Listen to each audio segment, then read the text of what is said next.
The math কবি YouTube চ্যানেলের পক্ষ থেকে প্রত্যেককে স্বাগত জানাই।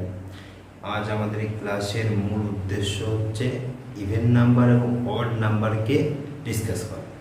তবে তোমরা যে ক্লাস দেখছো প্রত্যেকে আশা করি ইভেন নাম্বার এবং অড নাম্বার সম্পর্কে তোমাদের কিছু না কিছু ধারণা অবশ্যই রয়েছে, কিন্তু মেইন কনফিউশনের যে জায়গাটা সেটা হচ্ছে জিরো কি ইভেন নাম্বার নাকি অড নাম্বার, নেগেটিভ নাম্বার কি ইভেন নাম্বার বা অড নাম্বার হতে পারে, ভগ্নাংশ কি ইভেন নাম্বার বা কি অড নাম্বার হতে পারে। তাহলে প্রত্যেকে দেখতে থাকো, আমরা আজকে এই ভিডিওর মাধ্যমে তোমাদের এই কনফিউশনগুলো দূর করার চেষ্টা করব। তাহলে ইভেন নাম্বারের ডেফিনেশনটা কি? ইভেন নাম্বারের ডেফিনেশনে বলা রয়েছে, তাহলে দেখো ইভেন নাম্বার কি বলা আছে, ইন্টিজার্স হবে এবং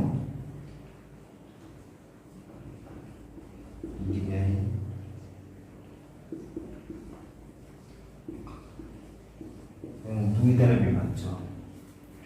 অর্থাৎ ইভেন নাম্বারের ডেফিনেশনে কি বলা আছে, যে সমস্ত সংখ্যা বা যে সমস্ত ইন্টিজার দুই দ্বারা বিভাজ্য তাকে আমরা ইভেন নাম্বার বলব।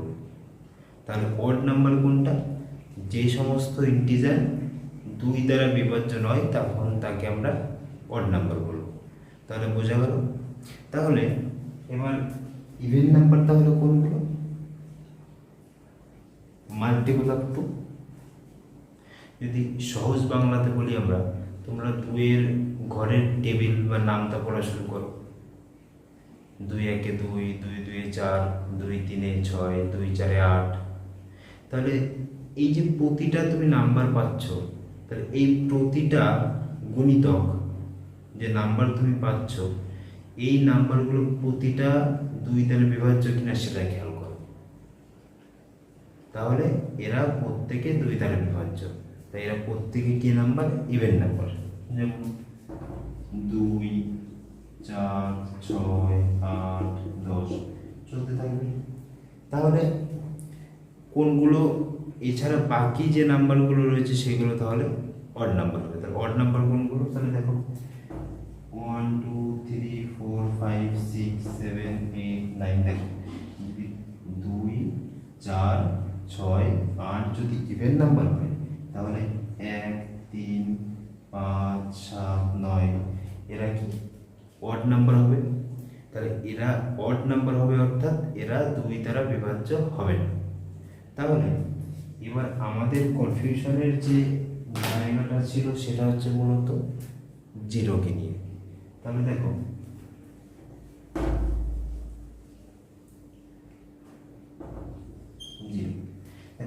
জিরোকে আমরা 0/2 লিখতে পারি না। কেন লিখতে পারি? কেননা জিরোকে তুমি যে কোনো সংখ্যা নন জিরো যে কোনো সংখ্যা দ্বারা ভাগ করো তার মান জিরোই আসবে। অর্থাৎ জিরোকে আমরা এইভাবে লিখতে পারি। তাহলে ইভেন নাম্বারের ডেফিনেশনে কি লেখা আছে, যে সেটাই ইভেন নাম্বার হবে যেটা প্রথমত ইন্টিজার হবে, দ্বিতীয়ত সেটা দুই দ্বারা ভাগ করা যাবে। তাহলে দেখো তো, জিরো একটা ইন্টিজার কিনা? অবশ্যই জিরো একটা ইন্টিজার। জিরো দুই দ্বারা ভাগ যাচ্ছে কিনা? অবশ্যই জিরো দুই দ্বারা ভাগ যাচ্ছে। তাহলে কি বুঝতে পারছি? জিরো একটা ইভেন নাম্বার। এবার তুমি বলতে পারো তাহলে নেগেটিভ নাম্বারটা দেখো, -2 -4 -6 প্রত্যেকে দুই দ্বারা বিভাজ্য না। আমার ডেফিনেশনে তো কোথাও বলা নেই যে ঋণাত্মক সংখ্যা বা নেগেটিভ নাম্বার হবে না বা হতে পারবে না। আমার ডেফিনেশনে কি বলা রয়েছে, যে ইন্টিজার্স হবে এবং দুই দ্বারা বিভাজ্য। দেখেন এরা -2 -4 -6 প্রত্যেকে ইন্টিজার। তো তাহলে ইন্টিজার কোনগুলো? ইন্টিজার যদি লাইন, তাহলে এখানে 0, এখানে 1 থাকলে এখানে -1, এখানে 2 থাকলে এখানে -2। তাহলে কি বলতে পারি? 0, +-1 +-2 এটা তাহলে কি দেখতে পাচ্ছি আমরা, এই ঋণাত্মক নাম্বারগুলো 2 দ্বারা বিভাজ্য। তাহলে 2 দ্বারা যদি বিভাজ্য হয় তাহলে কি বলতে পারি, এই নাম্বারগুলো কি ইভেন নাম্বার। তাহলে প্রত্যেককে যে হতে হবে সেটা কিন্তু নয়, যারা ভাগ যাবে তারা ইভেন নাম্বার, যারা ভাগ যাবে না তারা অড নাম্বার। এবার তুমি বলতে পারো ফ্র্যাকশন নাম্বার। ফ্র্যাকশন নাম্বারের ক্ষেত্রে কি হচ্ছে, দেখো ফ্র্যাকশনাল নাম্বার কোনগুলো, ফ্র্যাকশনাল নাম্বার হচ্ছে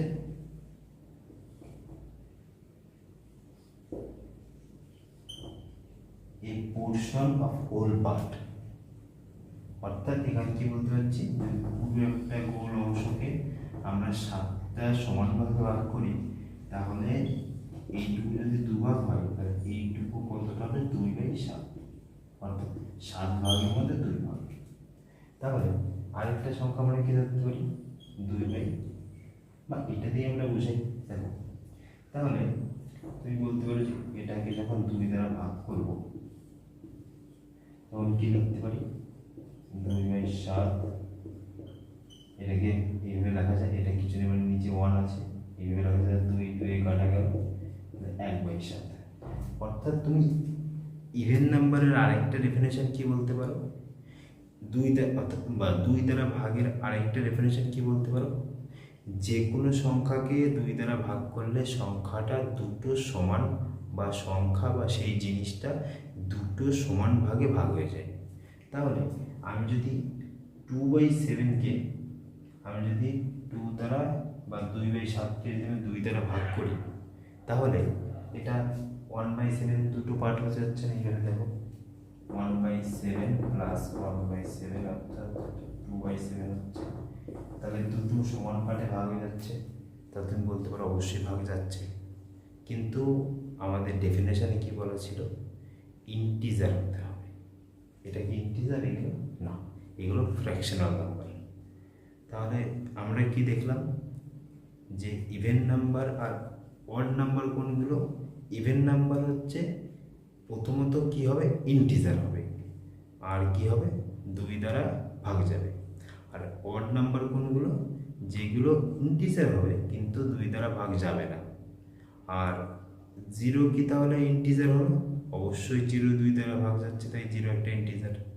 আর কিছু নেগেটিভ নাম্বার যেহেতু 2 দ্বারা ভাগ যাচ্ছে তাই নেগেটিভ নাম্বারও ইন্টিজার হতে পারে। আর যেগুলো ভাগ যাচ্ছে না সেগুলো অড নাম্বার হবে। কিন্তু ফ্র্যাকশনাল নাম্বার কখনোই অড বা ইভেন নাম্বার হতে পারে না। কেন, আমাদের ডেফিনেশনেই বলা আছে যে ইভেন বা অড হতে গেলে আমাদের নাম্বারকে অবশ্যই ইন্টিজার হতে হবে। তাহলে আশা করি প্রত্যেকে বুঝতে পারলে, প্রত্যেকে যে কনফিউশনের যে জায়গাটা ছিল আশা করি সলভ হয়েছে। তাহলে প্রত্যেকে দেখতে থাকো পরবর্তী ক্লাসগুলো, আর তোমরা কমেন্টস বক্সে অবশ্যই জানাও তোমাদের কেমন লাগলো ভিডিওটা, আর পরবর্তী কোন টপিকের উপর তোমরা ভিডিও চাও অবশ্যই আমাকে জানাবে, আমি চেষ্টা করবো সেই ভিডিও